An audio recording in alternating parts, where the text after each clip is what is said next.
आसब CM किसान रो 2000 टंका। जदि आपण भी जने सीएम किसान रो हिताधिकारी आपण खुशी खबर। ता छड़ा जो माने अपर्यंत सीएम किसान रे जोड़ी होई नांती सामाने भी मध्य चाहिले जोड़ी पारिबे। कोन रहिछ अपडेट ए नै सरकार जारी कले एक नुआ सूचना वीडियो रे जानिबा ता पूर्व वीडियो को लाइक करंतु सब्सक्राइब करनथिले एबे सब्सक्राइब करी पाखर थिबा बेल आइकन को दबाइ दियंतु।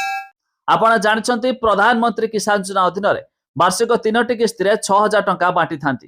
हेले एबे रिसेंटली 21तम किस्तीर टंका अर्थात नवेम्बर 19 तारिख रे 21तम किस्तीर 2000 टंका सरकार पठाइछंती। हेले एही टंका सबु हिताधिकारी को मिलिथा बेले एबे भी अनेक हिताधिकारी अछंती जो मानक खाता रे मध्ये टंका जमा होई नाही। एही मध्ये रे राज्य सरकार तरफरु आसेबा को जाउछि 2000 टंका। आपण जानछंती पूर्वरु कालिया योजना अधीन रे सरकार टंका देउथिया बेले एबे नुआ सरकार कालिया योजना को बंद करी सीएम किसान योजना आरंभ करिसंती। तेबे सीएम किसान अधीन रे आसेबा को जाउछि चतुर्थ किस्तीर आ 2000 टंका।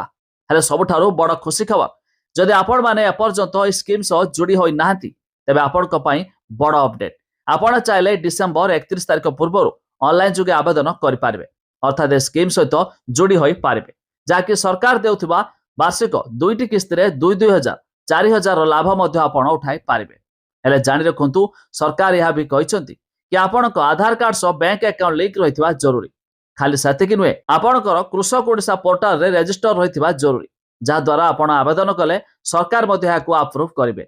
अब आपण भी वार्षिक 2टी किस्ती रे 2000 करी 4000 मध्ये आपण भी पाई पारबे।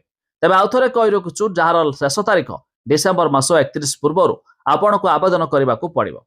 तबे जानि रखंतु खूब शीघ्र आपण को सीएम किसान रो 2000 टंका आसीबा नै रहिछि सूचना। तबे वेबसाइट विजिट करिया पई लिंक अछि डिस्क्रिप्शन ले आपण जाई चेक करि पारिबे। या छड़ा जानि रखंतु जदि आपण भी भाबुथबे काहाको मिलिबो ही टंका तबे एथि पई cmkisan.odisha.gov.in पोर्टल विजिट करि एथिरे मध्ये आपण भी लिस्ट देखि पारिबे। आ ए लिस्ट रे जेमानकर नाम अछि सेमानक मध्ये मिलिबाक जाउछि सीएम किसान रो 2000 टंका।